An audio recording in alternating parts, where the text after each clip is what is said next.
Okay Mataji. ഹരേ കൃഷ്ണ.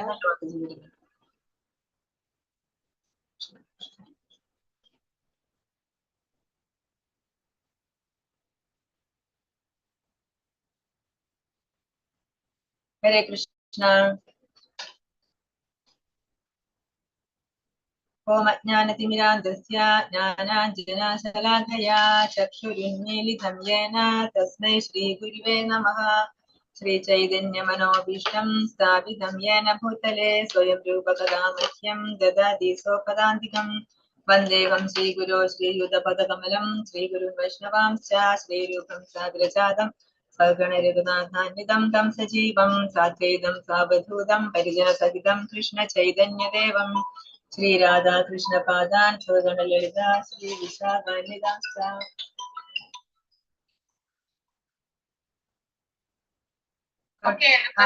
കറക്റ്റായി മതി.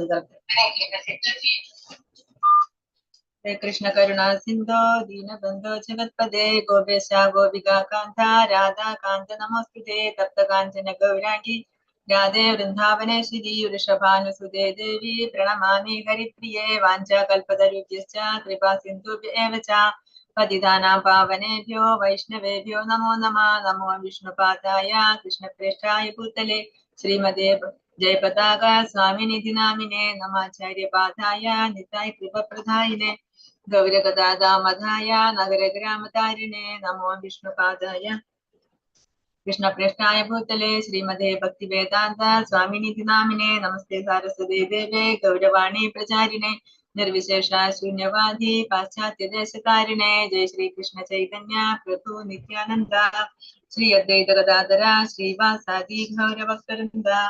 ഹരേ കൃഷ്ണ കൃഷ്ണ കൃഷ്ണ ഹരേ ഹരേ ഹരേ രാമ രാമ രാമ ഹരേ ഹരേ. ഓം നമോ ഭഗവതേ വാസുദേവായ. ഓം നമോ ഭഗവതേ വാസുദേവായ. ഓം നമോ ഭഗവതേ വാസുദേവായ. ഹരേ കൃഷ്ണ. ഇന്ന് നമ്മള് പഠിക്കുന്നത് അധ്യായം 15 പുരുഷോത്തമ യോഗം. ഇന്നത്തെ അധ്യായത്തിൽ പഠിച്ചത് ഓർമ്മയുണ്ടോ? ഹരേ കൃഷ്ണ. ത്രിഗുണങ്ങളെ പറ്റിയിട്ടല്ലേ പഠിച്ചത്? എന്താ ആരും മിണ്ടാത്തത്? ത്രിഗുണങ്ങളെ പറ്റിയിട്ടല്ലേ പഠിച്ചത്? 3 ഗുണത്തിൽ പെട്ടിട്ടുള്ളവരുടെ സ്വഭാവം, അവരുടെ ലക്ഷണങ്ങള്, ആ ത്രിഗുണങ്ങൾ എങ്ങനെ ഭൗതിക ലോകത്ത് നമ്മളെ ബന്ധനത്തിലാക്കും, ഓരോ ഗുണത്തിലുള്ളവര് മരിക്കുമ്പോ ആ ഗുണത്തിനനുസരിച്ചിട്ട് ഓരോ ലോകങ്ങളിൽ പോകും, അതൊക്കെയല്ലേ നമ്മൾ പഠിച്ചത്. ഇന്നത്തെ അധ്യായത്തിൽ നമ്മൾ പഠിക്കുന്നത് പുരുഷോത്തമ യോഗം. ആരാണ് പുരുഷോത്തമൻ? പുരുഷന്മാരിൽ ഉത്തമൻ. ഭഗവാൻ ശ്രീകൃഷ്ണനാണ് പുരുഷന്മാരിൽ ഉത്തമൻ, പുരുഷോത്തമൻ. ആ ഭഗവാനുമായിട്ടുള്ള യോഗം, അതാണ് നമ്മൾ ഇന്നത്തെ അധ്യായത്തിൽ പഠിക്കാൻ പോകുന്നത്. ശ്രീ ഭഗവാനുവാച ഊർധ്വമൂലമദശാകം അശ്വത്ഥം പ്രാഹുരവ്യയം ഛന്ദാംസി യസ്യ പർണാനി യസ്തം വേദ സ വേദവിത്. പരമദിവ്യോത്തമ പുരുഷൻ പറഞ്ഞു, വേരുകൾ മേൽപോട്ടും ശാഖകൾ കീഴ്പോട്ടുമായിട്ട് അക്ഷയമായ ഒരു അശ്വത്ഥമുണ്ട്. അതിന്റെ ഇലകളാണ് വേദമന്ത്രങ്ങൾ. ഈ വൃക്ഷം എന്തെന്ന് അറിയുന്നവനത്രേ വേദത്തെ.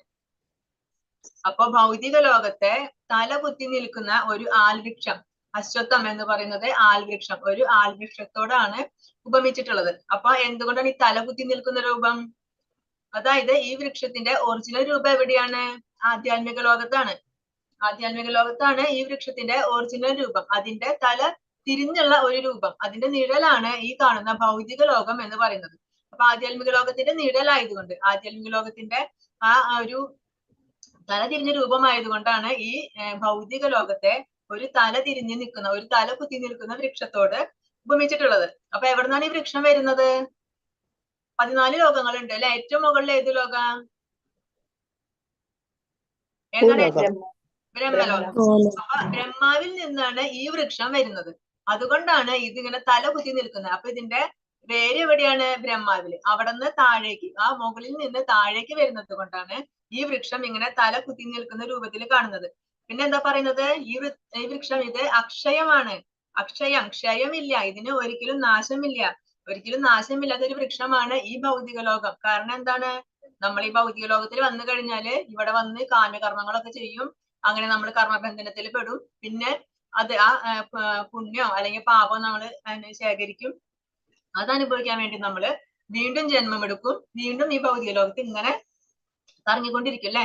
84 ലക്ഷം ജീവയോനികളിലൂടെ വീണ്ടും വീണ്ടും ജന്മങ്ങൾ എടുത്തുകൊണ്ട് നമ്മൾ ഈ ഭൗതിക ലോകത്ത് തന്നെ ഇങ്ങനെ കറങ്ങിക്കൊണ്ടിരിക്കും. അതുകൊണ്ടാണ് പറയുന്നത് ഈ വൃക്ഷത്തിന്, ഈ ഭൗതിക ലോകത്തിന് ഇതിന് ഒരിക്കലും നാശമില്ല. ഈ വൃക്ഷം, ഈ അശ്വത്ഥ വൃക്ഷം ഇത് അക്ഷയമായ ഒരിക്കലും നാശമില്ലാത്ത വൃക്ഷമാണ്. പിന്നെന്താ, ശരിക്കും നമ്മുടെ ലക്ഷ്യം എന്താണ്? നമുക്ക് എവിടെ എത്തേണ്ടത്? ശരിക്കും നമുക്ക് ഭഗവാനിലേക്കാണ് എത്തേണ്ടത്. നമ്മൾ എന്തിനാ ഭൗതിക ലോകത്ത് ജനിക്കുന്നത്? എന്തിനാണ്? ഒരു മനുഷ്യജന്മം എന്തിനാ കിട്ടുന്നത്? ആ മനുഷ്യജന്മത്തിലൂടെയാണ് നമ്മൾ അറിയുന്നത് ഭഗവാനെ കുറിച്ച്, നമ്മൾ ജ്ഞാനം നേടുന്നു, അങ്ങനെ ഭഗവാനെ കുറിച്ച് അറിയുന്നു, അങ്ങനെ നമുക്ക് എത്തേണ്ടത് ഭഗവാനിലേക്കാണ്. പക്ഷെ നമ്മൾ ഈ ഭൗതിക ലോകത്ത് വന്നു കഴിഞ്ഞാല് ആ ഓർമ്മ നമുക്ക് ഉണ്ടാവില്ല. നമ്മൾ എവിടെ നിന്നാണ് വന്നത്? നമ്മൾ ഭഗവാന്റെ നിത്യദാസന്മാരായിരുന്നു, ഭഗവദ്ധാമത്തിലായിരുന്നു നമ്മൾ ഉണ്ടായിരുന്നത്. അതൊക്കെ നമ്മൾ മറന്നു. ഈ ഭൗതിക ലോകത്ത് വന്നു കഴിഞ്ഞാല് നമ്മളെ ത്രിഗുണങ്ങൾ ബാധിക്കും. അങ്ങനെ നമ്മള് അതൊക്കെ മറന്നു പോകും. അങ്ങനെ മറന്നു പോയാൽ പിന്നെ ഈ ഭൗതിക ലോകത്ത് വന്ന് വീണ്ടും കാമ്യകർമ്മങ്ങളൊക്കെ ചെയ്യും. അപ്പൊ നമ്മൾ വിചാരിക്കുകയാണ് ഇവിടെയാണ് സുഖം, ഈ കിട്ടുന്ന സുഖം, സന്തോഷം, ഇതാണ് യഥാർത്ഥമായ സന്തോഷം, അതുകൊണ്ട് നമ്മൾ ഇവിടെ തന്നെ ജീവിക്കാൻ ആഗ്രഹിക്കുകയാണ്.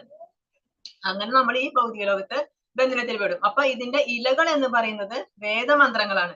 അപ്പൊ ഒരുപാട് വേദമന്ത്രങ്ങളുണ്ട്, അതാണ് ഒരുപാട് ഇലകളുണ്ട് ഈ വൃക്ഷത്തിന്. ആ ഇലകളെ എന്തിനാണ് ഉപമിക്കുന്നത്? വേദമന്ത്രങ്ങളോട്. ഈ വൃക്ഷത്തെ അറിയുന്ന ആൾ ആരാണ്?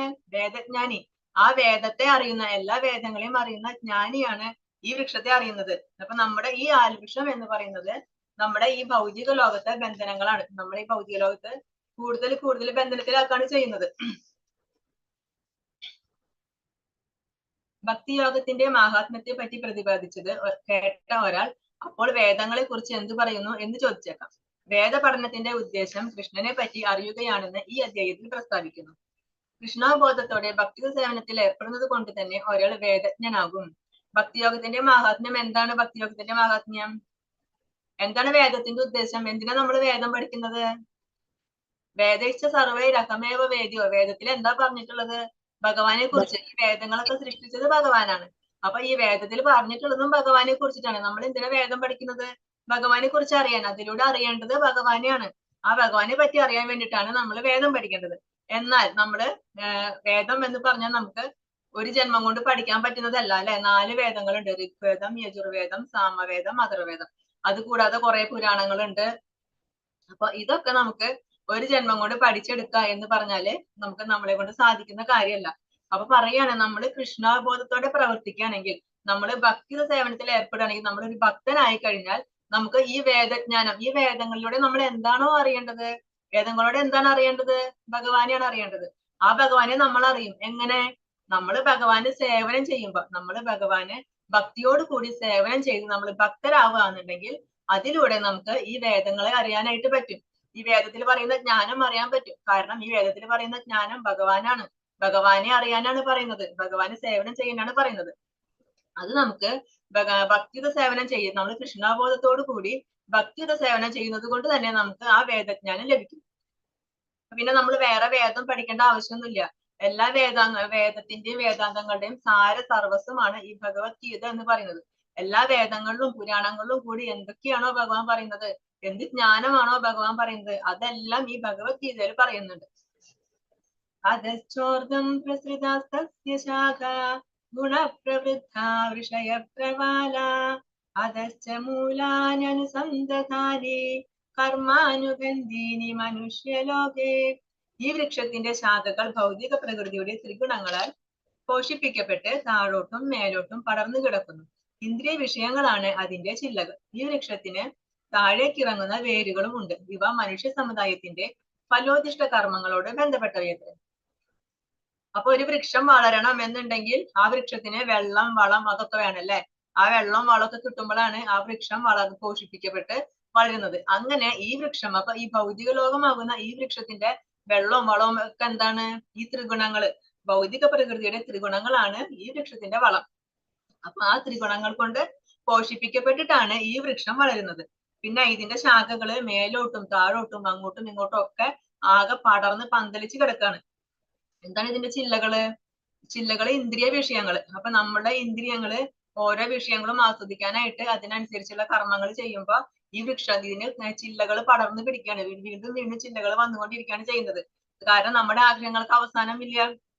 നമുക്കൊരാഗ്രഹം നേടിക്കഴിഞ്ഞാൽ വീണ്ടും അടുത്ത ആഗ്രഹം വരും. അപ്പൊ അതിനനുസരിച്ചിട്ട് ഈ വൃക്ഷം ഇങ്ങനെ വലുതായിക്കൊണ്ടിരിക്കുകയാണ്. അതായത് നമ്മൾ ഈ ഭൗതിക ലോകത്ത് വീണ്ടും കൂടുതൽ ബന്ധനത്തിലാവുകയാണ് ചെയ്യുന്നത്. പിന്നെന്താ, ഈ വൃക്ഷത്തിന് താഴേക്ക് ഇറങ്ങുന്ന വേരുകളും ഉണ്ട്.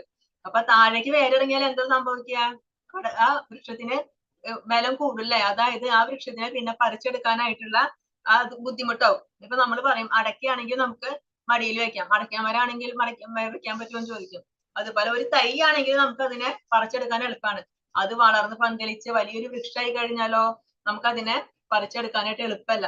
അപ്പൊ നമ്മൾ ഈ ഇന്ദ്രിയ വിഷയങ്ങളുമായിട്ട് ബന്ധപ്പെട്ട് ആ ഇന്ദ്രിയങ്ങളിൽ മുഴുകി നമ്മൾ ഈ കർമ്മങ്ങളൊക്കെ ചെയ്യുമ്പോൾ, നമ്മൾ കാമ്യ കർമ്മങ്ങൾ ചെയ്യുമ്പോൾ എന്താണ് സംഭവിക്കുന്നത്, ആ വൃക്ഷത്തിന് വീണ്ടും താഴേക്ക് വേരുകൾ ഇറങ്ങി അതിന് ശക്തി വയ്ക്കുകയാണ് ചെയ്യുന്നത്, അതിന് ബലം വരികയാണ് ചെയ്യുന്നത്. അത് മാത്രല്ല വീണ്ടും ചില്ലകളൊക്കെ വന്നിട്ട് വീണ്ടും അത് പടർന്ന് പന്തലിക്കുകയാണ്. നമുക്ക് ഈ ഭൗതിക ലോകത്ത് നിന്ന് വിട്ട് ഈ ഭഗവാന്റെ ധാമത്തിലേക്ക് എത്താനുള്ള സാധ്യതകള് കുറഞ്ഞു കുറഞ്ഞു വരികയാണ് ചെയ്യുന്നത്.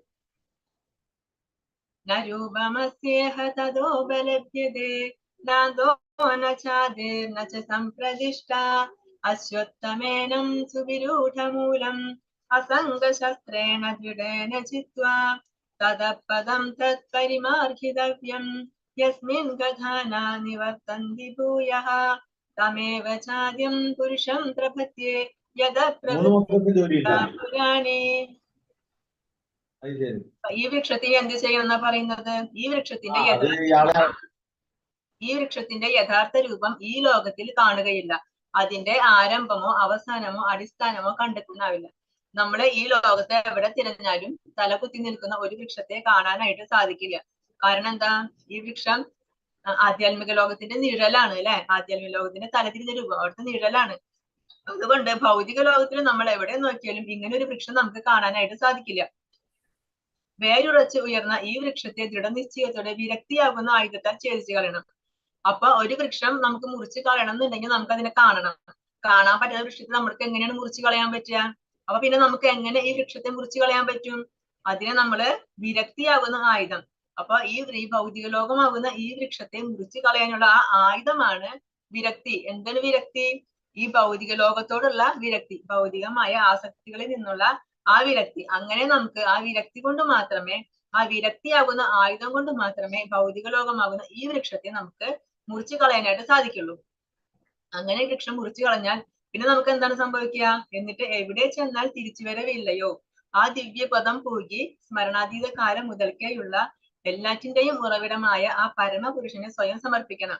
അപ്പൊ ഏതാണ് ആ തിരിച്ചുവരവില്ലാത്ത ആ ലോകം? യത്വത്വാനാനിവർത്തന്റെ, തിരിച്ചുവരവില്ലാത്ത ലോകം ഏതാണ്? ഭഗവാന്റെ ലോകം. തത്താമ പരമമ്മ, ഭഗവാന്റെ ആ പരമമായ ആ ഗോലോകധാമം, ഗോലോക വൃന്ദാവനം, അവിടെയാണ് തിരിച്ചുവരവില്ലാത്ത ആ ലോകം. അപ്പൊ അവിടേക്ക് നമുക്ക് പോകണം എന്നുണ്ടെങ്കിൽ നമുക്ക് ഈ ഭൗതിക ലോകത്ത് ഇവിടെയുള്ള ഈ അറ്റാച്ച്മെന്റ് ഒക്കെ ഇവിടെ തന്നെ ഉപേക്ഷിച്ചിട്ട് പോകണം. അതിനെ നമുക്ക് എങ്ങനെയാണ് ഉപേക്ഷിക്കാൻ പറ്റുക? നമുക്ക് വിരക്തി വരണം. ഒന്നിനോടും ഒരു ആസക്തി ഉണ്ടാവാൻ പാടില്ല.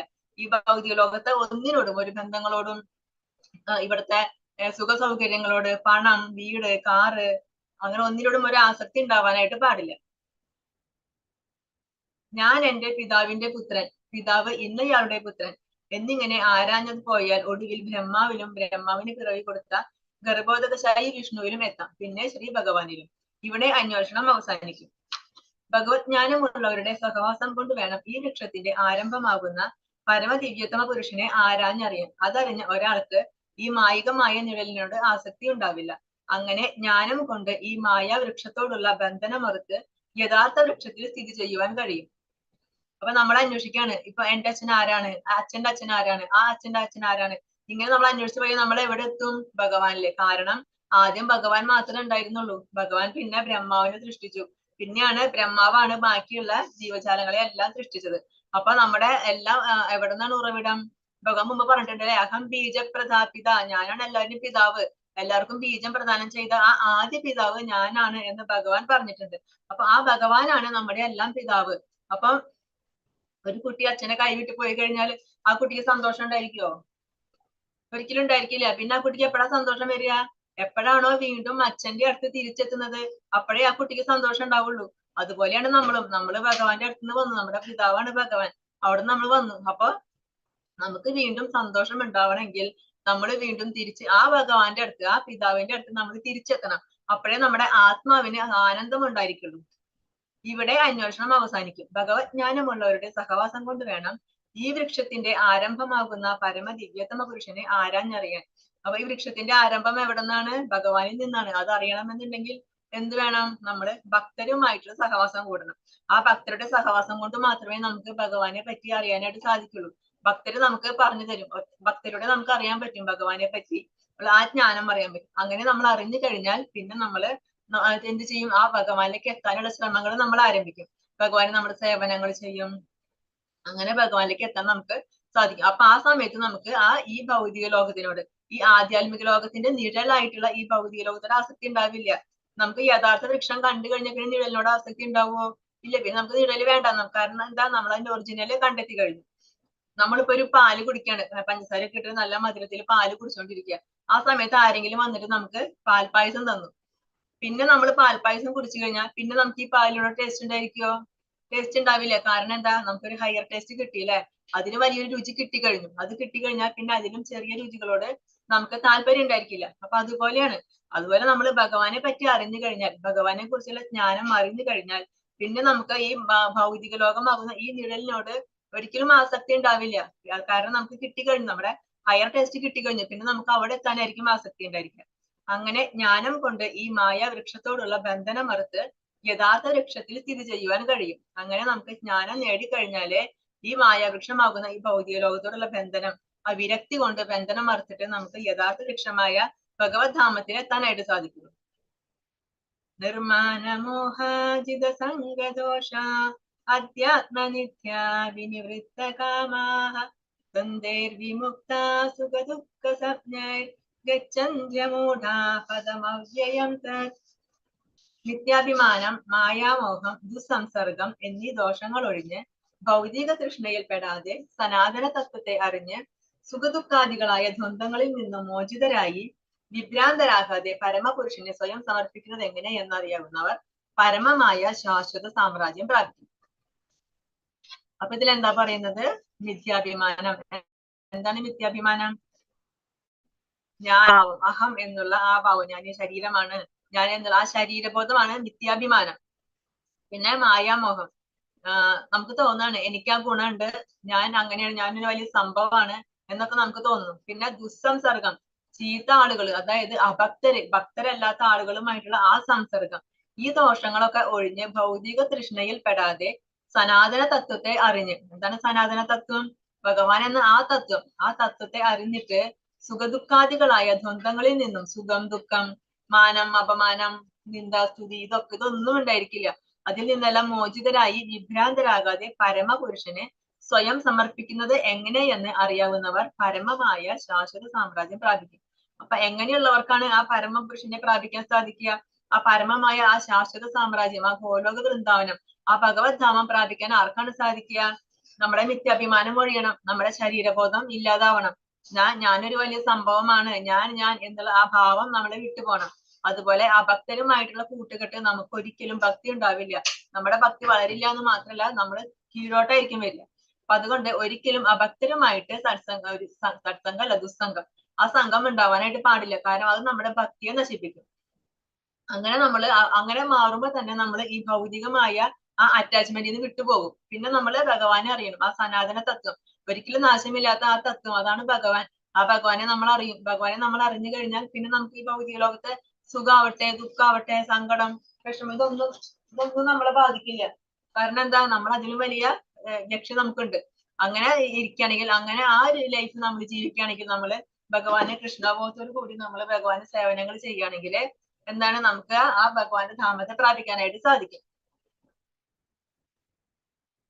നതദ്ഭാസയതേ സൂര്യോ ന ശശാങ്കോ ന പാവകഃ യദ്ഗത്വാ ന നിവർത്തന്തേ തദ്ധാമാ പരമം മമ. ഭഗവാന്റെ ധാമത്തെ പറ്റിയാണ് പറയുന്നത്. പരമമായ എന്റെ ആവാസ സ്ഥാനത്ത് സൂര്യചന്ദ്രന്മാരോ അഗ്നിയോ വൈദ്യുതിയോ വെളിച്ചം വീശുന്നില്ല. അവിടെ ചെന്നെത്തിയവർ ഒരിക്കലും ഭൗതിക ലോകത്തേക്ക് തിരിച്ചു വരുന്നില്ല. ഇപ്പൊ ഭഗവാന്റെ ആ ആവാസ സ്ഥാനത്ത്, ആ ഗോലോക വൃന്ദാവനത്തില്, അവിടെ സൂര്യനില്ല, അവിടെ ചന്ദ്രനില്ല, പിന്നെ അഗ്നി ഇല്ല. ശശാങ്കനത് ചന്ദ്രൻ, പാവകൻ എന്ന് പറയുന്നത് അഗ്നി. അവിടെ സൂര്യനോ ചന്ദ്രനോ അഗ്നിയോ ഒന്നും, വൈദ്യുതിയോ ഒന്നും ഇല്ല. അവിടെ ഇലക്ട്രിസിറ്റി ഒന്നും അവിടെ ഇല്ല. പിന്നെ എങ്ങനെയാണ് വെളിച്ചം വരുന്നത്? അവിടെ ഭഗവാന്റെ ദേഹത്തിൽ നിന്ന് തന്നെ ഒരു പ്രകാശം വരുന്നുണ്ട് അല്ലെ, ബ്രഹ്മജ്യോതി. ആ ബ്രഹ്മജ്യോതിയുടെ പ്രകാശം മുഴുവനാണ് അവിടെ. അവിടെ വേറെ ലൈറ്റിന്റെ ആവശ്യമൊന്നും വരുന്നില്ല. അവിടെ ചെന്നെത്തിയവർ ഒരിക്കലും ഈ ഭൗതിക ലോകത്തേക്ക് തിരിച്ചു വരില്ല.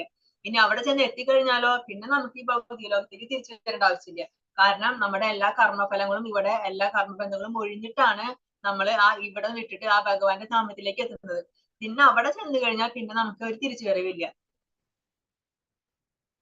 മമൈവാംശോ ജീവലോകേ ജീവഭൂത സനാതനഃ മനഃഷ്ടാനീന്ദ്രിയാണി പ്രകൃതിസ്ഥാനി കർഷതി. എന്റെ ശാശ്വത അംശങ്ങളാണ് ഈ ലോകത്തുള്ള ബദ്ധരായ സകല ജീവസത്തകളും. ബദ്ധമായ ജീവിതം നയിക്കുകയാൽ മനസ്സ് ഉൾപ്പെടെയുള്ള 6 ഇന്ദ്രിയങ്ങളും ഉപയോഗിച്ച് അവർ കഠിനാധ്വാനം ചെയ്യുകയാണ്. ഈ ഭഗവാന്റെ ശാശ്വതമായ അംശങ്ങളാണ് നമ്മൾ ഓരോ ജീവാത്മാക്കളും. ഭഗവാൻ പരമാത്മാവ്, ആ പരമാത്മാവിന്റെ അംശമാണ് നമ്മൾ ഓരോ ജീവാത്മാക്കളും. അപ്പൊ ഈ ജീവാത്മാക്കളായി നമുക്ക് ഈ ഭൗതിക ലോകത്ത് വന്നിട്ട് ഇവിടെ കഷ്ടപ്പെടേണ്ട, ബദ്ധരായി കിടക്കേണ്ട ഒരാവശ്യവും നമുക്ക് ഇവിടെ ഇല്ല. പക്ഷെ നമ്മൾ ഈ ഭൗതിക ലോകത്ത് വന്ന് പെട്ടപ്പോ നമ്മളെ മായ ബാധിച്ചു. മായ ബാധിച്ചപ്പോ നമ്മുടെ ജീവിതം എങ്ങനെയായി? നമ്മൾ ഈ ബദ്ധമായ ജീവിതം നയിക്കേണ്ടി വന്നു. കാരണം നമ്മുടെ ഇന്ദ്രിയങ്ങളുണ്ട്, 5 ഇന്ദ്രിയങ്ങൾ പ്ലസ് മനസ്സ്, അങ്ങനെ 6 ഇന്ദ്രിയങ്ങൾ. ഈ 6 ഇന്ദ്രിയങ്ങളും വെച്ചിട്ട് നമ്മൾ ചെയ്യുന്ന കർമ്മം എങ്ങനെയാണ്? നമ്മൾ കാമ്യകർമ്മങ്ങളാണ് ചെയ്യുന്നത്. അങ്ങനെ ഈ കാമ്യകർമ്മങ്ങളൊക്കെ ചെയ്ത് ഈ ഭൗതിക ലോകത്ത് വന്നിട്ട് ഇങ്ങനെ കർമ്മങ്ങളൊക്കെ ചെയ്തിട്ട് നമ്മൾ കഠിനാധ്വാനം ചെയ്ത് ബുദ്ധിമുട്ടാണ് ഇവിടെ കിടന്നിട്ട്. അപ്പൊ നമുക്ക് മനസ്സിലാവുന്നില്ല, നമ്മൾ മറന്നുപോയി നമ്മൾ ഭഗവാന്റെ അംശമാണ്, ആ ജീവാത്മാക്കളാണ്, നമുക്ക് ഇവിടെ നിൽക്കേണ്ട ആവശ്യമില്ല, നമുക്ക് ശാശ്വതമായ ഒരു ധാമുണ്ട് എന്നുള്ള കാര്യം നമ്മൾ മറന്നുപോയി. അങ്ങനെ ആ പരിശുദ്ധനായ ആ ജീവാത്മാവ്, ഭഗവാൻ പരിശുദ്ധമാണ്, അതുപോലെ ജീവാത്മാവും പരിശുദ്ധമാണ്. ഭഗവാൻ സച്ചിദാനന്ദ സ്വരൂപമാണ്, ജീവാത്മാവും ആ സച്ചിദാനന്ദ സ്വരൂപമാണ്. പക്ഷെ ആ സ്വരൂപം വരെ ജീവാത്മാവ് മറന്നുപോയി. ഈ ഭൗതിക ലോകത്ത് വന്ന് ആ ത്രിഗുണങ്ങൾ ബാധിച്ചപ്പോ ഈ ജീവാത്മാവ് മറന്നുപോയി, ഞാൻ സച്ചിദാനന്ദ സ്വരൂപമാണ്, ഞാൻ പരിശുദ്ധനാണെന്ന് മറന്നുപോയി. അങ്ങനെ ഇവിടെ ബദ്ധമായ ജീവിതം നയിച്ച് മാലിന്യം വന്നു. ഈ ഭൗതിക ലോകത്ത് ജീവിച്ച് ഇവിടുത്തെ മാലിന്യം ബാധിച്ചു. ഇനി എങ്ങനെ അത് മാറും? ആ മാലിന്യം എങ്ങനെ നഷ്ടപ്പെടും? അതിന് നമ്മൾ ഭഗവാന്റെ നാമം ജപിക്കണം. ഈ 6 ഇന്ദ്രിയങ്ങളും വെച്ചിട്ട് ഇപ്പൊ നമ്മൾ എന്താ ചെയ്യുന്നത്? നമ്മൾ ചെയ്യുന്നത് ഭൗതികമായ കർമ്മങ്ങളാണ്. നമ്മുടെ ഭൗതികമായ സുഖ സന്തോഷങ്ങൾക്ക്, ആ ആസ്വാദനത്തിന് വേണ്ടിയിട്ടാണ് നമ്മൾ കർമ്മം ചെയ്യുന്നത്. അതിനുവേണ്ടി നമ്മൾ കഠിനാധ്വാനം ചെയ്യാണ്. ഊണില്ലാതെയും ഉറക്കമില്ലാതെയും പലരും കഷ്ടപ്പെടുകയാണ്. കഠിനമായ അധ്വാനം ചെയ്തിട്ട് നമ്മൾ നമ്മുടെ ശരീരം പോഷിപ്പിക്കുന്നു. പക്ഷെ അതല്ല വേണ്ടത്. നമുക്ക് ഈ 6 ഇന്ദ്രിയങ്ങൾ വെച്ചിട്ട് നമ്മൾ ഭഗവാന് വേണ്ടി കർമ്മം ചെയ്യണം. ഭഗവാനെ സമർപ്പിച്ചുകൊണ്ട് ഭഗവാന് വേണ്ടി കർമ്മം ചെയ്യണം. ഭഗവാന് ഭക്തിയുത സേവനങ്ങൾ ചെയ്യണം. അങ്ങനെ ചെയ്തു കഴിഞ്ഞാല് ഈ ജീവാത്മാവിന്റെ ആ മാലിന്യം നഷ്ടപ്പെടും. വീണ്ടും ജീവാത്മാവ് പരിശുദ്ധമാവും. അങ്ങനെ പരിശുദ്ധമായി കഴിഞ്ഞാൽ ആ സ്വരൂപം തിരിച്ചു കിട്ടും. അറിയാൻ പറ്റും ജീവാത്മാവിനെ, ഞാൻ ഭഗവാന്റെ നിത്യദാസനാണ്. ആ സ്വരൂപബോധം ഉണ്ടായി കഴിഞ്ഞാൽ എന്താണ്? പിന്നെ നമ്മൾ ഭഗവാന്റെ ധാമത്തിലേക്ക് എത്താനായിട്ട് അതിനുള്ള ആ യോഗ്യത നമ്മൾ നേടിക്കഴിഞ്ഞു. ഈ അഗ്നിയിൽ നിന്ന് വരുന്നതാണ് അല്ലെ അഗ്നിയുടെ ആ സ്ഫുലിംഗം. ഈ അഗ്നിയുടെ എല്ലാ ഗുണങ്ങളും ഈ ആ സ്ഫുലിംഗത്തിനും ഉണ്ട്. പക്ഷെ എന്താ സംഭവിക്കുന്നത്? അഗ്നിയിൽ നിന്നും വിട്ടുപോകുമ്പോ ആ സ്ഫുലിംഗങ്ങൾ പെട്ടെന്ന് കെട്ടുപോവാണ് ചെയ്യുന്നത്. അതുപോലെയാണ് നമ്മള് ഭഗവാന്റെ കൂടെ നിൽക്കുമ്പോൾ നമുക്ക് നല്ല പവറാണ്. പക്ഷെ നമ്മൾ ഭഗവാനിൽ നിന്ന് വിട്ടുപോകുന്നപ്പോ നമ്മൾ ഇവിടെ വന്ന് മാലിന്യം പതിച്ച് ഈ ഭൗതിക ലോകത്ത് കിടന്ന് കഷ്ടപ്പെടുകയാണ് ചെയ്യുന്നത്. ശരീരം യഥവാപ്നോതി യച്ചാപ്യുത്ക്രാമധീശ്വരഃ ഗൃഹീത്വൈതാനി സംയാതി വായുർഗന്ധാനി വാശയാത്. ഭൗതിക ലോകത്തിലെ ജീവസത്ത കാറ്റ് ഗന്ധങ്ങളെ എന്ന പോലെ ജീവിത സങ്കല്പങ്ങളെ ഒരു ശരീരത്തിൽ നിന്ന് മറ്റൊന്നിലേക്ക് കൊണ്ടുപോകുന്നു. അങ്ങനെ ഒരു തരത്തിലുള്ള ശരീരം ഉപേക്ഷിച്ച് മറ്റൊരു തരത്തിലുള്ള ശരീരം സ്വീകരിക്കുന്നു. അപ്പൊ നമ്മുടെ ശരീരം നിർമ്മിച്ചിരിക്കുന്നത് 8 ഘടകങ്ങൾ കൊണ്ടാണ് അല്ലെ. നമ്മൾ മുമ്പ് പഠിച്ചിട്ടുണ്ട്. ഭൂമി രാഭോ നലോ വായു ഖമ്മനോ ബുദ്ധിരേവച അഹങ്കാര ഇതീയം മേ ഭിന്ന പ്രകൃതിരഷ്ടത. ഏതൊക്കെയാണ്? പഞ്ചമഹാഭൂതങ്ങള്, പിന്നെ മനസ്സ്, ബുദ്ധി, മിഥ്യാഹങ്കാരം. ഇതിലെ പഞ്ചമഹാഭൂതങ്ങള് ഭൂമി, ജലം, അഗ്നി, വായു, ആകാശം, ഇതാണ് സ്ഥൂല ഘടകങ്ങൾ. മനസ്സ്, ബുദ്ധി, മിഥ്യാഹങ്കാരം ഇത് സൂക്ഷ്മ ഘടകങ്ങൾ. അങ്ങനെ ഈ സ്ഥൂല ഘടകങ്ങളും സൂക്ഷ്മ ഘടകങ്ങളും ഈ 5 ഘടകങ്ങൾ കൊണ്ടാണ് നമ്മുടെ ഭൗതിക ശരീരം നിർമ്മിച്ചിരിക്കുന്നത്. നമ്മുടെ ശരീരം ഉപേക്ഷിക്കുമ്പോൾ ഈ ജീവൻ ഈ ശരീരം വിട്ടു പോകുമ്പോ എന്ത് സംഭവിക്കും? ഈ പഞ്ചഭൂതാത്മകമായ ആ ശരീരം, പഞ്ചഭൂതങ്ങള് ഈ ഭൂമിയിൽ തന്നെ പഞ്ചഭൂതങ്ങളിൽ ലയിക്കും. ബാക്കിയുള്ളത് മനസ്സ്, ബുദ്ധി, മിഥ്യാഹങ്കാരം, അതാണ് സൂക്ഷ്മ ഘടകങ്ങൾ. ഈ മനസ്സ്, ബുദ്ധി, മിഥ്യാഹങ്കാരം നമ്മൾ അടുത്ത ശരീരം സ്വീകരിക്കുമ്പോൾ, നമ്മൾ ഏതൊരു ശരീരമാണോ ഇനി അടുത്തത് സ്വീകരിക്കുന്നത് അതിലേക്ക് ഈ 3 കൊണ്ടുപോകും. അതെങ്ങനെയാണ്? അതിന് ഉദാഹരണം പറയാണ് ഭഗവാൻ. എങ്ങനെയാണ് കൊണ്ടുപോകുന്നത്? കാറ്റ് പൂക്കളിൽ നിന്നും ഗന്ധത്തെ കൊണ്ടുപോകുന്നത് പോലെ നല്ല മണമുള്ള പൂവ് അല്ലെ, അത് വിരിഞ്ഞു നിൽക്കുന്ന സമയത്ത് കാറ്റ് വന്നു കഴിഞ്ഞാൽ കാറ്റ് പോകുമ്പോ അതോടൊപ്പം ഗന്ധം പോവും അല്ലെ. അതേപോലെയാണ് ഈ സൂക്ഷ്മ ഘടകങ്ങളെ ജീവാത്മാവ് കൊണ്ടുപോകുന്നത്. ഒരു ശരീരം ഉപേക്ഷിക്കുമ്പോൾ ജീവാത്മാവ് ആ സ്ഥൂല ഘടകങ്ങൾ ഇവിടെ തന്നെ നശിച്ചു പോകും. പക്ഷെ സൂക്ഷ്മ ഘടകങ്ങളെയും കൊണ്ടാണ് ആ ജീവാത്മാവ് പോകുന്നത്. അങ്ങനെ നമ്മൾ വേറൊരു ശരീരം സ്വീകരിക്കുമ്പോൾ നമ്മുടെ ഈ സൂക്ഷ്മ ഘടകങ്ങൾ ആ ശരീരത്തിൽ ഉണ്ടാവും. അതുകൊണ്ടാണ് നമുക്ക് മുൻജന്മത്തിൽ ചെയ്ത കർമ്മത്തിന്റെ ആ ഒരു വാസന അപ്പോഴും ആ അടുത്ത ജന്മത്തിൽ നമുക്ക് കിട്ടുന്നത് അതുകൊണ്ടാണ്. അപ്പൊ നമ്മള് ഒരു ജോലിയൊക്കെ ചെയ്തുകൊണ്ടിരിക്കുന്ന സ്ഥലത്ത് അങ്ങനെ പെട്ടെന്ന് സ്ഥലം മാറ്റം കിട്ടി, വേറെ സ്ഥലം മാറ്റം കിട്ടിയപ്പോ നമ്മൾ അങ്ങോട്ട് പോകണം. അപ്പൊ എന്ത് ചെയ്യും, ഈ വീട്ടിൽ ഉപയോഗിക്കുന്ന സാധനങ്ങളൊക്കെ എടുത്ത് എല്ലാം കൊണ്ടുപോകും. അവിടെ ചെല്ലുമ്പോ അത് അതാത് സ്ഥലങ്ങളിൽ വെക്കും അല്ലെ. അതുപോലെയാണ് ഈ ജീവാത്മാവ് ഈ സൂക്ഷ്മ ഘടകങ്ങൾ എടുത്തിട്ട് കൊണ്ടുപോയി വേറെ ശരീരം ഏതാണോ സ്വീകരിക്കുന്നത് അവിടെ യഥാസ്ഥാനങ്ങൾ ഇതൊക്കെ കൊണ്ട് വെക്കും. ശ്രോത്രം ചക്ഷു സ്പർശനം ച രസനം ഘ്രാണമേവ ച അധിഷ്ഠായ മനശ്ചായം വിഷയാനുഭസേവതേ. ഇപ്രകാരം മറ്റൊരു സ്ഥൂല ശരീരം കൈക്കൊള്ളുന്ന ജീവസത്ത മനസ്സിനിണങ്ങിയ 5 ഇന്ദ്രിയങ്ങൾ കണ്ണ്, ചെവി, നാക്ക്, മൂക്ക്, ത്വക്ക് എന്നിവ സ്വീകരിക്കുകയും അവയിലൂടെ ഒരു കൂട്ടം ഇന്ദ്രിയ വിഷയങ്ങളെ ആസ്വദിക്കുകയും ചെയ്യുന്നു. അങ്ങനെ ആ ശരീരം ഉപേക്ഷിച്ചു കഴിഞ്ഞാല്, ആ സ്ഥൂല ശരീരം ഉപേക്ഷിച്ചു കഴിഞ്ഞിട്ട് സൂക്ഷ്മ ശരീരം കൊണ്ട് ആ ജീവാത്മാവ് വേറൊരു ശരീരം സ്വീകരിക്കും. വേറെ ഒരു സ്ഥൂല ശരീരം സ്വീകരിക്കും. അതിലും ഈ പഞ്ചഭൂതാത്മകമായ ഒരു ശരീരം സ്വീകരിക്കും. അപ്പൊ അതിലും ഇന്ദ്രിയങ്ങൾ ഉണ്ട് അല്ലെ, കണ്ണ്, ചെവി, നാക്ക്, മൂക്ക്, ത്വക്ക്. ആ ഇന്ദ്രിയങ്ങൾ വെച്ചിട്ട് ഈ സൂക്ഷ്മ ഘടകങ്ങളെ അതിൽ കൊണ്ടുവയ്ക്കും. അതായത് മനസ്സ്, ബുദ്ധി, മിഥ്യാഹങ്കാരം. അപ്പൊ നമ്മുടെ മുൻജന്മത്തിൽ നമ്മുടെ മനസ്സിൽ വന്ന ചിന്തകൾ ഉണ്ടായിരിക്കും, നമ്മുടെ ബുദ്ധിയിൽ നമ്മൾ ചെയ്ത കാര്യങ്ങൾ ഉണ്ടായിരിക്കും, നമ്മുടെ മിഥ്യാഹങ്കാരം അതിലുണ്ടായിരിക്കും, നമ്മുടെ ഇന്ദ്രിയവാസനകൾ എല്ലാം ഉണ്ടായിരിക്കും. അതൊക്കെ കൊണ്ട് വീണ്ടും വീണ്ടും വേറൊരു ശരീരം കിട്ടി, അതിലും വീണ്ടും ഇന്ദ്രിയങ്ങൾ കിട്ടി, അതേ കർമ്മം തന്നെ വീണ്ടും ഇവിടെയും ചെയ്യുന്നു. അപ്പൊ മുൻജന്മത്തിൽ നമ്മൾ ചെയ്ത പാപകർമ്മങ്ങളാണെങ്കിൽ വീണ്ടും ഈ ശരീരം കിട്ടുമ്പോ എന്താ ചെയ്യുന്നത്, അതേ പാപകർമ്മങ്ങൾ തന്നെ വീണ്ടും ഇവിടെ നമ്മൾ വീണ്ടും റിപ്പീറ്റ് ചെയ്യാണ് ചെയ്യുന്നത്. കാരണം എന്താ, ആ മനസ്സും ബുദ്ധിയും മിഥ്യാഹങ്കാരം തന്നെയാണ് ഇവിടെ ഉള്ളത്. അപ്പൊ അതുകൊണ്ട് നമ്മൾ എന്ത് ചെയ്യണം, നമ്മൾ എപ്പോഴും ഭഗവാന് സേവനം ചെയ്യണം. എപ്പോഴും ഭക്തിപരമായ കാര്യങ്ങൾ, ഭഗവാന് ഭക്തി സേവനങ്ങൾ ചെയ്യണം. നട അവബോധം കൃഷ്ണ അവബോധമാക്കണം. അപ്പൊ എന്താ സംഭവിക്കുക, ഈ ശരീരം ഉപേക്ഷിക്കുകയാണെങ്കിൽ നമ്മൾ വീണ്ടും മറ്റൊരു ശരീരം സ്വീകരിക്കുമ്പോ അവിടെ ഈ മനസ്സ്, ബുദ്ധി, മിഥ്യാഹങ്കാരം പോകുമ്പോ എന്താ ചെയ്യുന്നത്, അവിടെ ഭഗവാനുമായിട്ട് ബന്ധപ്പെട്ട കാര്യങ്ങളാണ് ചെയ്തിരിക്കുക. പിന്നെ നമുക്ക് വേറൊരു ജന്മം എടുക്കേണ്ടി വരില്ല. കാരണം നമുക്ക് എത്രയും പെട്ടെന്ന് നമ്മുടെ കർമ്മങ്ങൾ, നമ്മുടെ മുൻജന്മത്തിൽ ഒരുപാട് ജന്മങ്ങളിലെ കർമ്മങ്ങൾ നമ്മൾക്ക് എടുക്കുന്നുണ്ടാവും അനുഭവിക്കാനായിട്ട്. അതൊക്കെ അനുഭവിച്ച് തീർത്ത് നമുക്ക് ഇവിടെ തന്നെ ഉപേക്ഷിച്ചിട്ട്, എല്ലാം ഇവിടെ തന്നെ ഉപേക്ഷിച്ചിട്ട് നമുക്ക് ആ ഭഗവത് ധാമത്തിലേക്ക് തിരിച്ചു പോകാനായിട്ട് സാധിക്കും. ഉത്ക്രാമന്തം സ്ഥിതാം വാഭി പുഞ്ചാനം വാ ഗുണാന്വിതം വിമൂഢാനാനുപശ്യന്തി പശ്യന്തി ജ്ഞാനചക്ഷുഷഃ. ജീവാത്മാവ് എങ്ങനെ ഈ ശരീരം വിട്ടുപോകുന്നുവെന്നോ ഗുണങ്ങളുടെ ആകർഷണത്തിന് വഴിപ്പെട്ട് ഏതുതരം ശരീരത്തെയാണ് സ്വീകരിച്ച് അനുഭവിക്കുന്നതെന്നോ മൂഢന്മാർക്ക് അറിയാൻ വയ്യ. ജ്ഞാനത്തിന്റെ അകക്കണ്ണ് തെളിഞ്ഞവർക്ക് ഇതെല്ലാം പ്രത്യക്ഷമാകുന്നു. അപ്പൊ എന്താ പറയുക, ജീവാത്മാവ് എങ്ങനെ ഈ ശരീരം വിട്ടുപോകുന്നു, എങ്ങനെയാണ് ഈ ജീവാത്മാവ് ഈ ശരീരം വിട്ടുപോകുന്നത്, അത് ആർക്കറിയില്ല, മൂഢന്മാർക്ക് അറിയില്ല. ആരാണ് മൂഢന്മാര്, ഭഗവാൻ ആരാണ് എന്നുള്ള ജ്ഞാനം അറിയാത്ത, ഭഗവാനെ കുറിച്ചുള്ള ആ ഭക്തിയില്ലാത്ത അഭക്തരെയാണ് പറയുന്നത് ഇവിടെ ഭഗവാൻ മൂഢന്മാര് എന്ന് പറയുന്നത്. അവർക്കറിയില്ല ഈ ശരീരം എങ്ങനെ വിട്ടുപോകുന്നതെന്ന്. അങ്ങനെ ഗുണങ്ങളുടെ ആകർഷണത്തിന് വഴിപ്പെട്ട് നമ്മള് ഈ ഭൗതിക ലോകത്ത് ജീവിക്കുമ്പോ ആ ത്രിഗുണങ്ങളുമായി ബന്ധപ്പെട്ട് നമ്മൾ ചെയ്യുന്ന ഓരോ കർമ്മം നമ്മൾ കഴിഞ്ഞ രീതിയിൽ പഠിച്ചു. ഓരോരുത്തരും ചെയ്യുന്ന കർമ്മം വ്യത്യാസമുണ്ട്. അവരുടെ ഗുണത്തിനനുസരിച്ചുള്ള കർമ്മമായിരിക്കും ഓരോരുത്തരും ചെയ്യുന്നത്. അങ്ങനെ ഓരോ ഗുണത്തിലും പെട്ടവര് ചെയ്യുന്ന അവരുടെ ആ ഗുണത്തിനനുസരിച്ച ആ കർമ്മങ്ങൾ അനുസരിച്ചിട്ട് വീണ്ടും ഒരു ശരീരം സ്വീകരിക്കുമ്പോ ആ മുൻജന്മത്തിൽ ഏത് ഗുണമായിരുന്നു അയാൾക്ക് ഉണ്ടായിരുന്നത്, ആ ഗുണത്തിൽ അടിമപ്പെട്ട് അദ്ദേഹം ഏത് തന്നെ കർമ്മങ്ങളാണോ ചെയ്തിരുന്നത് അത് തന്നെയാണ് വീണ്ടും ഇവിടെയും അനുഭവിക്കാൻ വീണ്ടും ഇവിടെ റിപ്പീറ്റ് ചെയ്യുന്നത്. കാരണം ആ വാസന അയാൾക്ക് എപ്പോഴും ഉണ്ടായിരിക്കും.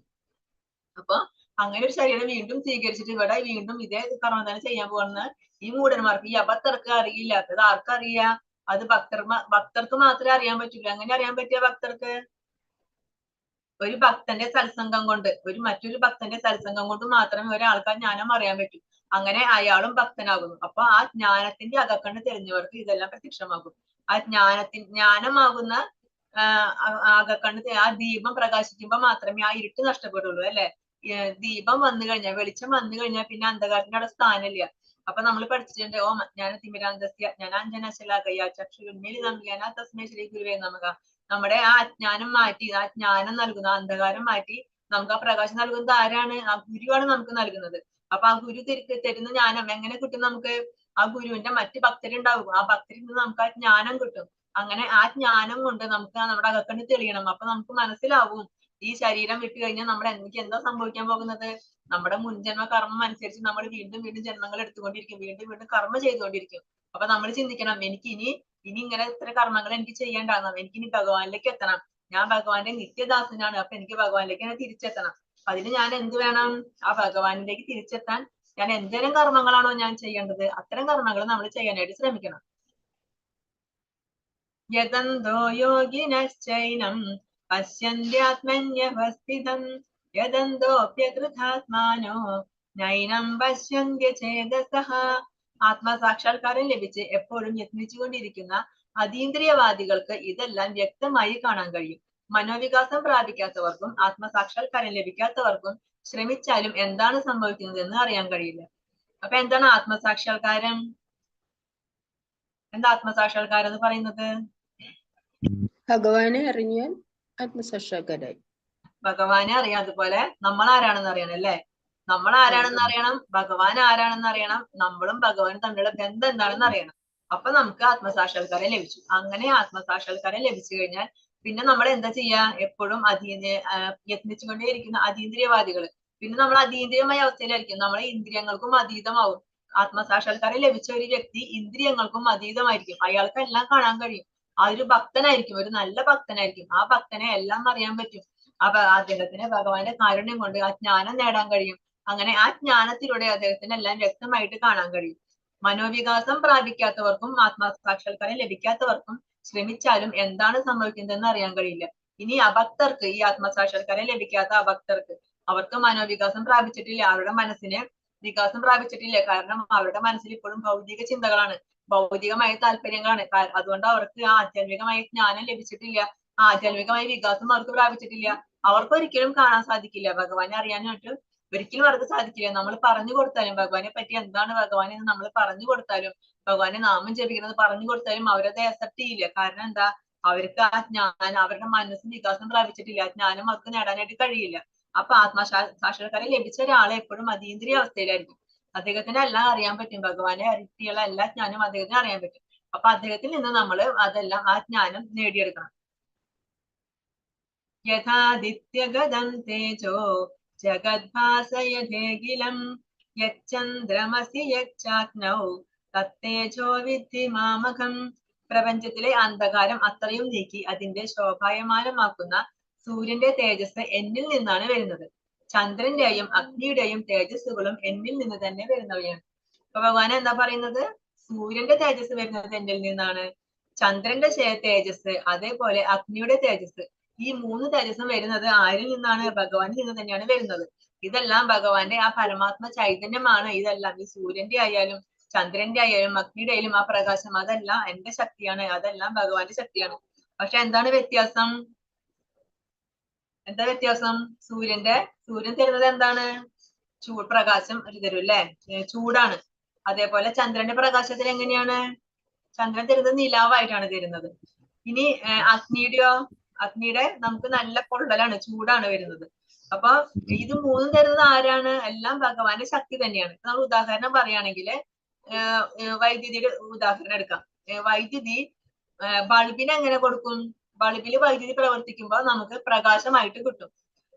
ഇതേ വൈദ്യുതി തന്നെ ഹീറ്ററിൽ പ്രവർത്തിക്കുമ്പോഴോ നമുക്ക് ചൂടായിട്ട് കിട്ടും. ഇനി അതേ വൈദ്യുതി ഫ്രിഡ്ജിൽ പ്രവർത്തിക്കുകയാണെങ്കിൽ, ഫ്രിഡ്ജ് AC-ലൊക്കെ പ്രവർത്തിക്കുകയാണെങ്കിൽ നമുക്ക് കിട്ടുന്നത് തണുപ്പായിരിക്കും. പക്ഷെ വൈദ്യുതി ഒന്ന് തന്നെയാണ്, അത് ഉപയോഗിക്കുന്ന ഉപകരണം അനുസരിച്ചിട്ടാണ് നമുക്ക് കിട്ടുന്നത് വ്യത്യാസം ഉണ്ടായിരിക്കും. ആ ഉപയോഗിക്കുന്ന ഉപകരണം അനുസരിച്ചിട്ട് നമുക്ക് കിട്ടുന്ന ഫീൽ, നമുക്ക് കിട്ടുന്ന ആ റിസൾട്ട് വ്യത്യാസം ഉണ്ടായിരിക്കും. അതുപോലെ തന്നെയാണ് പറയുന്നത്, ഈ സൂര്യന്റെ ആയാലും ചന്ദ്രന്റെ ആയാലും അഗ്നിയുടെ ആയാലും തേജസ് ഭഗവാന്റെ തന്നെയാണ്. പക്ഷെ അത് വ്യത്യാസപ്പെട്ടിരിക്കും. കാരണം സൂര്യൻ നമുക്ക് പ്രകാശം തരുമ്പോ ചന്ദ്രൻ തരുന്നത് നിലാവായിരിക്കും. അതുപോലെ അഗ്നി ചൂടായിട്ടും പ്രകാശിക്കുന്നു. ആ സൂര്യന് പ്രകാശം നൽകാനുള്ള കഴിവ് കൊടുത്തത് ആരാണ്? ഭഗവാനാണ്. ആ ചന്ദ്രന് നിലാവായിട്ട് നിൽക്കാനുള്ള ശക്തി കൊടുത്തത് ആരാണ്? അതും ഭഗവാനാണ്. ഇനി ആ അഗ്നിയുടെ ചൂട് ആരുടെ കഴിവാണ്? അതും ഭഗവാന്റെ ശക്തി തന്നെയാണ്. അപ്പൊ ഇത് മൂന്നും ഭഗവാന്റെ പ്രഭാവം തന്നെയാണ്. പക്ഷെ അവര് ആ ഉപയോഗിക്കുന്നതിനനുസരിച്ച് ആ റിസൾട്ട് വ്യത്യാസം ഉണ്ടായിരിക്കും.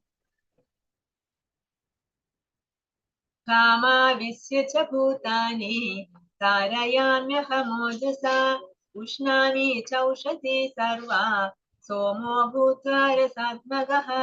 ഞാൻ ഓരോ ഗ്രഹത്തിലും ഉൾപ്പുകി അവയെ എന്റെ ശക്തി കൊണ്ട് ഭ്രമണപഥത്തിൽ നിലനിർത്തുന്നു. ഞാൻ തന്നെ ചന്ദ്രനായി തീർന്ന് എല്ലാ സസ്യങ്ങൾക്കും ജീവരസം പകരുന്നു. അപ്പൊ ഭഗവാൻ തന്നെയാണ് ഓരോ ഗ്രഹത്തെയും ഉൾപ്പൂകി അവയെ ആ ഭ്രമണപഥത്തിൽ നിലനിർത്തുന്നത്. ഓരോ ഗ്രഹങ്ങളും ഓരോ ഇതിൽ കറങ്ങിക്കൊണ്ടിരിക്കും അല്ലെ, പക്ഷെ അവരൊരിക്കലും മാറി കറങ്ങില്ല. ഇവിടുന്ന് അങ്ങോട്ട് മാറി കറങ്ങില്ല. ഓരോരുത്തർക്കും ഓരോ അച്ചുതണ്ടുണ്ട്, അതിൽ തന്നെയാണ് അവർ സ്വയം കറങ്ങിക്കൊണ്ടിരിക്കുന്നത്. സൂര്യൻ കറക്റ്റ് സമയത്ത് തന്നെ ഉദിക്കും, കറക്റ്റ് തന്നെ അസ്തമിക്കും. ഏതെങ്കിലും ഒരു ദിവസം സൂര്യൻ ഉദിക്കാതിരുന്നാലോ എന്നാലോചിച്ച് നോക്കൂ അല്ലെ. ഒരിക്കലും പക്ഷെ സൂര്യൻ ഉദിക്കാതിരുന്നിട്ടില്ല, സൂര്യൻ എന്നും കറക്റ്റ് സമയത്ത് തന്നെ ഉദിക്കും.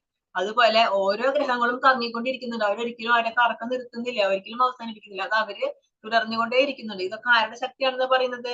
ആ ഓരോ ഗ്രഹത്തെയും ഉൾപ്പൂകിയിട്ട് ഭഗവാൻ അതിലൊക്കെ ഉൾപ്പൂകി, ഓരോ ഗ്രഹത്തിലും ഭഗവാൻ ഉൾപ്പൂകിയിട്ട് അവയെ ആ ഭഗവാന്റെ ശക്തി കൊണ്ട് ആ ഭ്രമണ പദത്തിൽ നിലനിർത്തുന്നു. അങ്ങനെയാണ് അത് കറക്റ്റ് ആയിട്ട് കറങ്ങിക്കൊണ്ടിരിക്കുന്നത്. ആ ഭഗവാൻ പറയാണ്, ആ ഞാൻ തന്നെയാണ് ചന്ദ്രനായി തീർന്നിട്ട് എല്ലാ സസ്യങ്ങൾക്കും ജീവരസം പകരുന്നത്. ഓരോ സസ്യങ്ങളും വളരണം എന്നുണ്ടെങ്കിൽ അവർക്ക് അപ്പൊ ആ ഔഷധ ഗുണം കിട്ടുന്നത് എങ്ങനെയാണ്? ആ ചന്ദ്രന്റെ നിലാവ് കാരണമാണ്. അതുകൊണ്ട് ആ ഞാൻ തന്നെയാണ്, ആ ഭഗവാൻ തന്നെ, ഭഗവാന്റെ ശക്തിയിൽ തന്നെ ചന്ദ്രനായി തീർന്നിട്ട് എല്ലാ സസ്യങ്ങൾക്കും ജീവരസം പകരുന്നു. അഹം വൈശ്വാനരോ ഭൂത്വാ പ്രാണിനാം ദേഹമാശ്രിതഃ പ്രാണാപാന സമായുക്ത പചാമ്യന്നം ചതുർവിധം. സകല ജീവികളിലും ഉള്ള ദഹനാഗ്നിയാണ് ഞാൻ.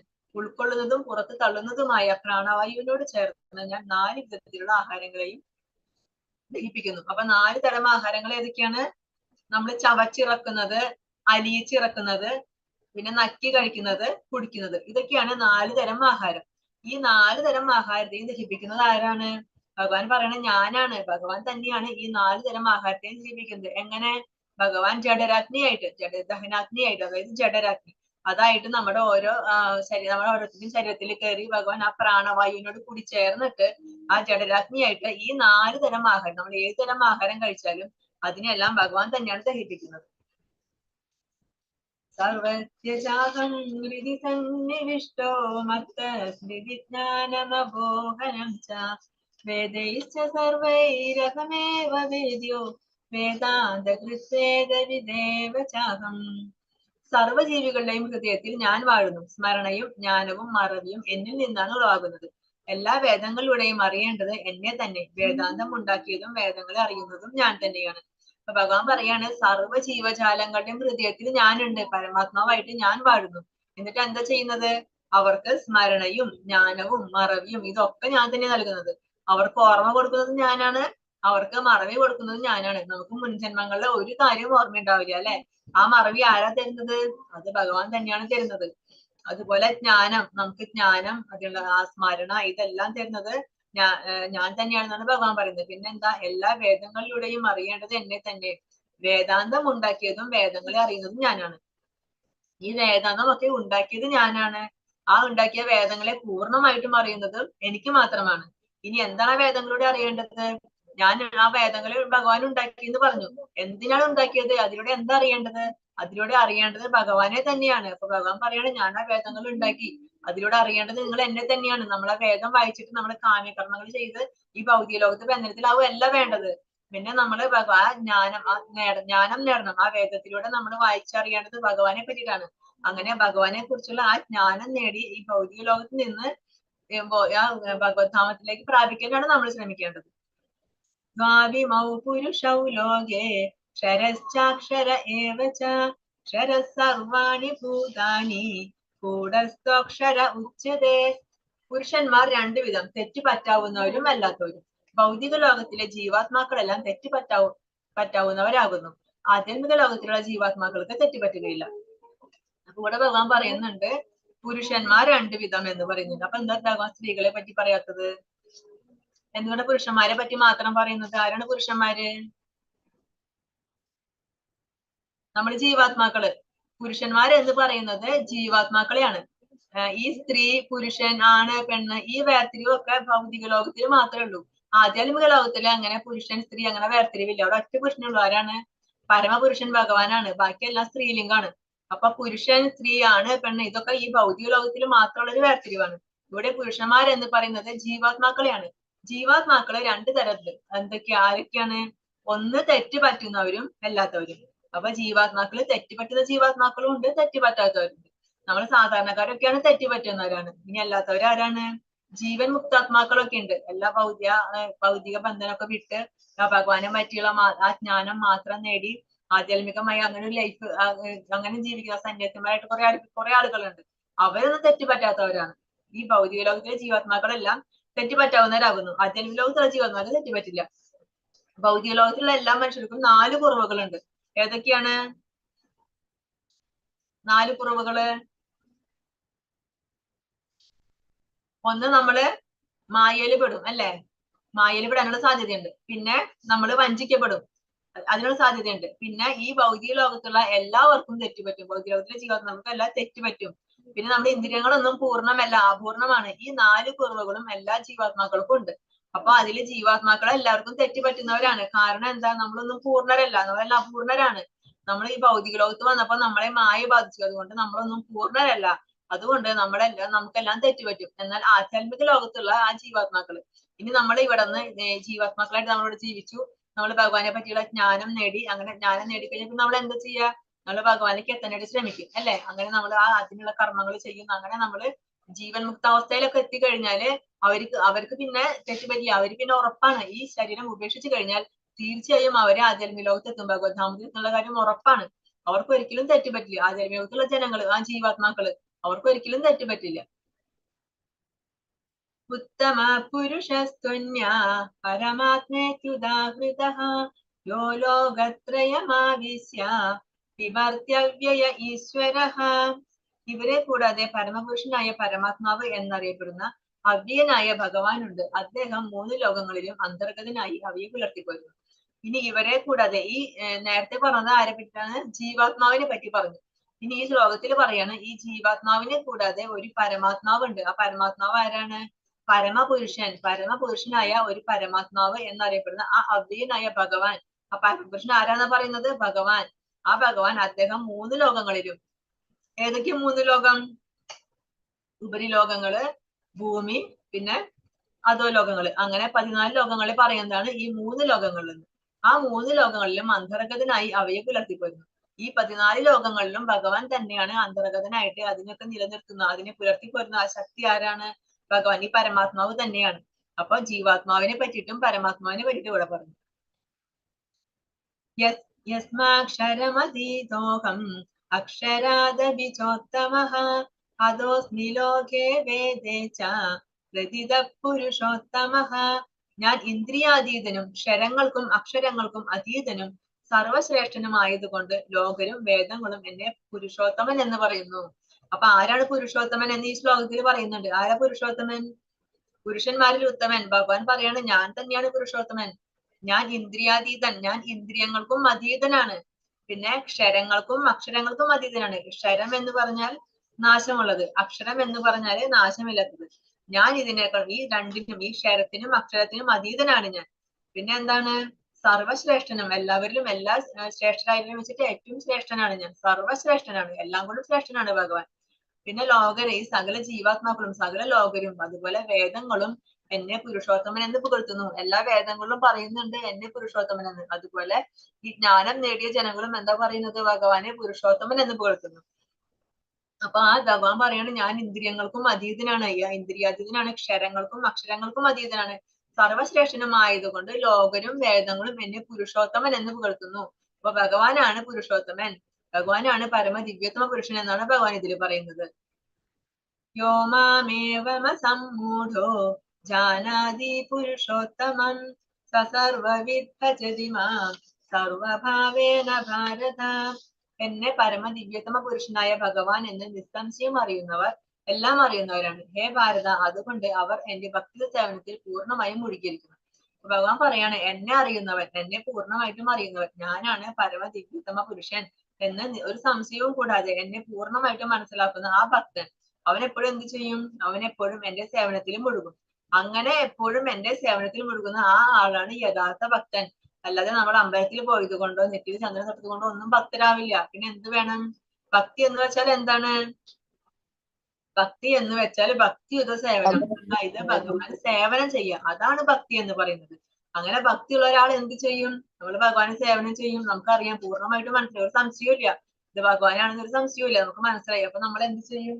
നമ്മൾ ഭഗവാന് വേണ്ടി സേവനം ചെയ്യും, ഭഗവാന് ഇഷ്ടപ്പെടുന്ന രീതിയിൽ കർമ്മങ്ങൾ ചെയ്യും, ഭഗവാനെ സന്തോഷിപ്പിക്കും അല്ലെ? അങ്ങനെ ഭഗവാനെ സേവനത്തിൽ ചെയ്യുന്ന ആളാണ് യഥാർത്ഥ ഭക്തൻ. ഇതി ഗുഹ്യതമം ശാസ്ത്രം ഇദമുക്തം മയാ നഘ ഏതദ്ബുദ്ധ്വാ ബുദ്ധിമാൻ സ്യാത് കൃതകൃത്യശ്ച ഭാരത. ഹേ പാപരഹിത, ഞാൻ ഇപ്പോൾ ഉപദേശിച്ച ഈ ജ്ഞാനം വേദഗ്രന്ഥങ്ങളിലെ അതിരഹസ്യമായ ഭാഗമാണ്. ഇതറിയുന്നവർ ബുദ്ധിശാലികളാവും, അവരുടെ പ്രയത്നങ്ങൾക്ക് പൂർണ്ണത കൈവരും. അപ്പൊ ഭഗവാൻ പറയണ, അർജുന, ഹേ പാപരഹിത, പാപങ്ങളൊക്കെ നശിച്ച ഹേ അർജുന, ഞാൻ ഇപ്പോൾ ഉപദേശിച്ച ഈ ജ്ഞാനം, ഇപ്പൊ ഞാൻ നിനക്ക് പറഞ്ഞത് ഈ ജ്ഞാനം ഉണ്ടല്ലോ, ഈ അറിവ്, ഇത് വേദഗ്രന്ഥങ്ങളിലെ അതിരഹസ്യമായ ഭാഗമാണ്. വേദങ്ങളിൽ പറയുന്ന വളരെ രഹസ്യമായ, അതിരഹസ്യമായ ഒരു ഭാഗമാണ് ഇപ്പൊ ഞാൻ നിനക്ക് പറഞ്ഞത്. ഇതറിയുന്നവർ ബുദ്ധിശാലികളാവും. ഈ ജ്ഞാനം അറിയുന്നവരെ ബുദ്ധിശാലികളാണ്, അവരുടെ പ്രയത്നങ്ങൾക്ക് പൂർണ്ണത കൈവരും. അപ്പൊ അവരുടെ പ്രയത്നങ്ങൾക്കൊക്കെ പൂർണ്ണത കൈവരിക്കും. എന്താണ് പൂർണ്ണത? മനുഷ്യജന്മത്തിന്റെ പൂർണ്ണത എന്താണ്? ഭഗവാനിൽ ലയിക്കുക. ഭഗവാനിൽ ലയിക്കല്ല, ഭഗവാനെ പ്രാപിക്കുക. ഭഗവാനിൽ ലയിക്കുക എന്ന് പറയുമ്പോൾ നമ്മൾ ബ്രഹ്മസാക്ഷാത്കാരായി, അതായത് ആ ബ്രഹ്മജ്യോതിയിൽ ലയിക്കുക.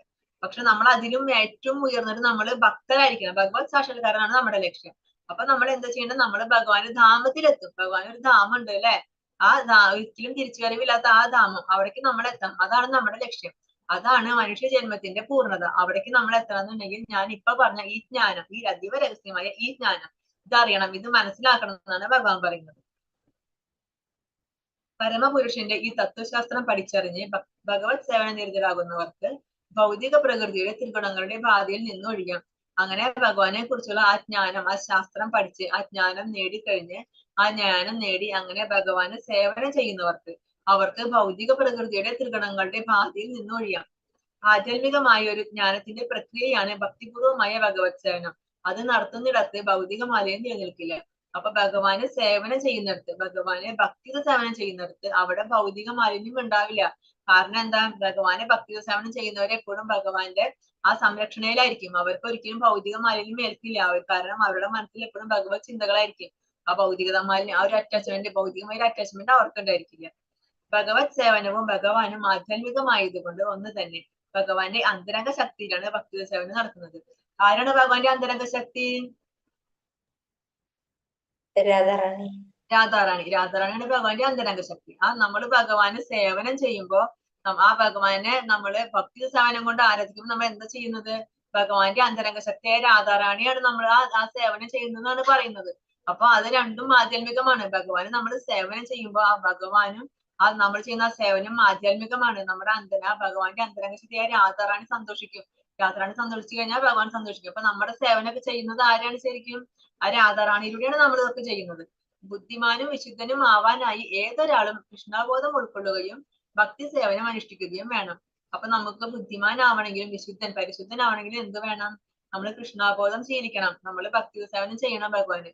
അതിലൂടെ മാത്രമേ നമുക്ക് പരിശുദ്ധി നേടാനായിട്ട് സാധിക്കുള്ളൂ.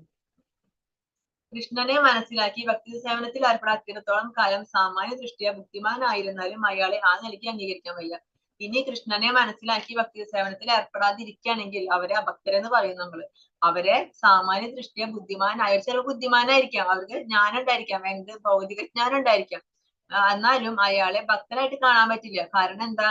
ഭക്തനാവണം എന്നുണ്ടെങ്കിൽ അവര് ഭഗവാനെ ഭക്തി സേവനം ചെയ്യണം. ഭഗവാന് സേവനം ചെയ്താൽ മാത്രമേ ഭക്തനാവുള്ളൂ.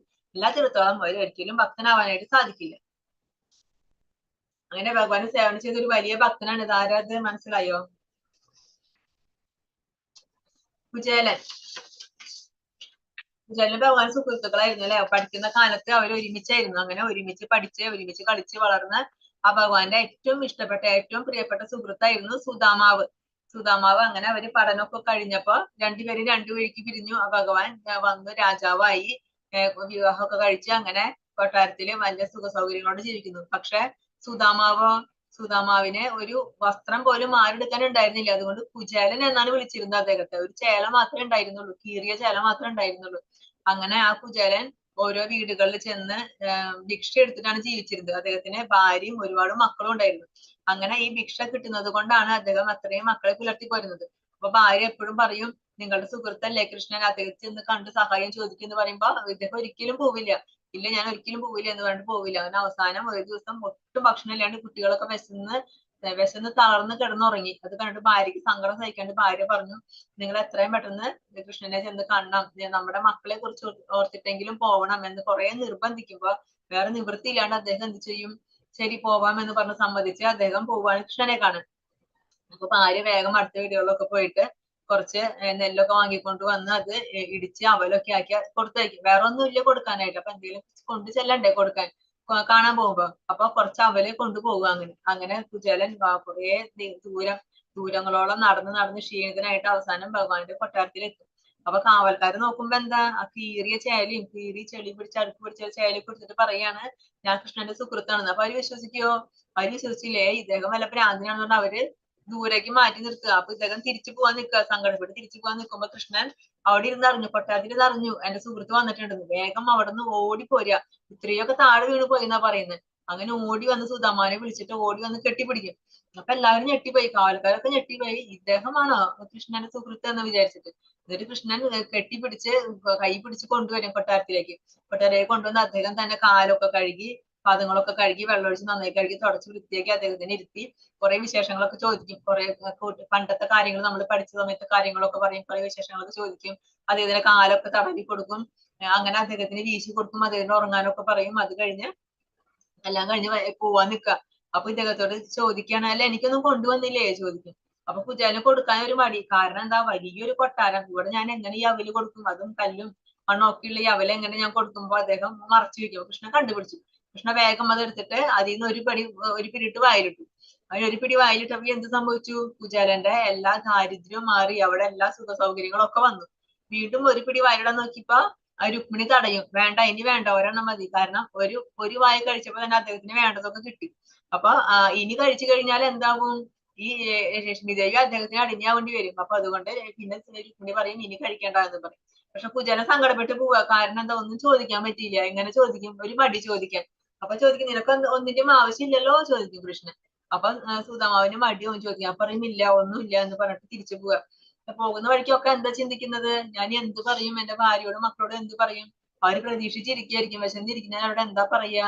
സങ്കടത്തിൽ പോവാണ് അദ്ദേഹം. അവിടെ ചെല്ലുമ്പോ എന്താ കാണുന്നത്, അദ്ദേഹത്തിന്റെ വീടിന് പകരം ആ വീടൊക്കെ മാറി അദ്ദേഹത്തിന്റെ വീടിന് പകരം ഒരു വലിയ കൊട്ടാരം. അത് മാത്രല്ല, ഭാര്യ മക്കള് അവരൊക്കെ വലിയ വില കൂടിയ വസ്ത്രങ്ങളും കുറെ ആഭരണങ്ങളൊക്കെ അണിഞ്ഞു നിൽക്കുന്നു. കുറെ ദാസിമാരുണ്ട് അവരെ സേവിക്കാനായിട്ട്. അങ്ങനെ അപ്പൊ ഭഗവാൻ അതൊക്കെ നൽകിയാൽ ഒരു ഭക്തന് എന്താണ് വേണ്ടത് എന്ന് ഭഗവാൻ അറിയാം. അത് ഭക്തൻ ചോദിക്കേണ്ട ആവശ്യമൊന്നുമില്ല. നമ്മൾ ഭഗവാനോട് ചോദിക്കണ്ട, കൃഷ്ണ എനിക്ക് ഇത് വേണം അത് വേണം ചോദിക്കേണ്ട ആവശ്യമില്ല. കാരണം എന്താ, ഭഗവാൻ അറിയാം നമുക്ക് എന്താണ് വേണ്ടത്. ആ വേണ്ടത് ഭഗവാൻ തരും. നമുക്ക് ചിലപ്പോ എന്തെങ്കിലും കിട്ടിക്കഴിഞ്ഞാൽ അതുകൊണ്ട് നമുക്ക് ഗുണം ഉണ്ടാവില്ലേ, നമുക്ക് അതുകൊണ്ട് വിഷമാവും ഉണ്ടാവുക. അപ്പൊ നമ്മൾ ചോദിച്ചാലും ഭഗവാൻ അത് തരില്ല. കാരണം എന്താ, ഭഗവാൻ ചിന്തിക്കും ഇത് കിട്ടിക്കഴിഞ്ഞാൽ ഇതുകൊണ്ട് എന്റെ ഭക്തന് ഒരു ഗുണം ഉണ്ടായിരിക്കില്ല, ഇത് എന്റെ ഭക്തനെ ദുഃഖത്തിലാക്കും, അതുകൊണ്ട് ഇത് ഞാൻ കൊടുക്കില്ല എന്ന് ചിന്തിക്കും. അപ്പൊ നമ്മള് എപ്പോഴും ഭഗവാൻ എന്ത് തന്നാലും അതിൽ സംതൃപ്തി ഉണ്ടായിരിക്കണം നമുക്ക്. കാരണം നമുക്ക് വേണ്ടതാണ് ഭഗവാൻ തരുന്നത്. നമുക്ക് ആവശ്യമില്ലാത്തത് ഭഗവാൻ തരില്ല. നമുക്ക് അർഹതപ്പെട്ടത് മാത്രമേ ഭഗവാൻ തരുള്ളൂ. അപ്പൊ ഒരു ഭക്തൻ എപ്പോഴും എങ്ങനെയായിരിക്കണം, ഭഗവാനെ എപ്പോഴും പൂർണ്ണ സേവനം. കുചേലൻ ഒരിക്കലും ഒരു സങ്കടം ഉണ്ടായിരുന്നില്ല. ഏറ്റവും ദാരിദ്ര്യത്തിലായിരുന്നപ്പോഴും ഒരു സങ്കടം പറയാറില്ല ഭഗവാനോട്. എപ്പോഴും നന്ദി മാത്രമേ പറയാറുള്ളൂ. ഒരു വിഷമവും സങ്കടവും പറയാറില്ല. അതുപോലെ നമ്മള് ഒരു ഭക്തൻ എപ്പോഴും എങ്ങനെയായിരിക്കണം, ഒരു ഭക്തൻ എപ്പോഴും ഭഗവാനോട് നന്ദി പറഞ്ഞു ഭഗവാന്റെ സേവനം ഏത് അവസ്ഥയിലും ഏത് സാഹചര്യമായാലും എത്ര വിഷമത്തിലുള്ള സാഹചര്യമായാലും ഭഗവാനെ എപ്പോഴും ഭക്തി സേവനം ചെയ്തുകൊണ്ടിരിക്കണം. അങ്ങനെ ഭഗവാനെ സേവനം ചെയ്തുകൊണ്ടിരുന്നാൽ നമുക്ക് ഈ ജീവിതം അവസാനിച്ച് ഭഗവാന്റെ ഗ്രാമത്തിൽ ആ ഗോലോക വൃന്ദാവനത്തിൽ പ്രവേശിക്കാനായിട്ട് സാധിക്കും. ഹരേ കൃഷ്ണ കൃഷ്ണ കൃഷ്ണ ഹരേ ഹരേ, ഹരേ രാമ രാമ രാമ ഹരേ ഹരേ. വാഞ്ചാകൽപതരുഭ്യശ്ച കൃപാ സിന്ധുഭ്യ ഏവ ച പതിതാനാം പാവനേഭ്യോ വൈഷ്ണവേഭ്യോ നമോ നമഃ. അനന്തകോടി വൈഷ്ണവ ഭക്തജൻ കി ജയ. ശ്രീല പ്രഭുപാദ് की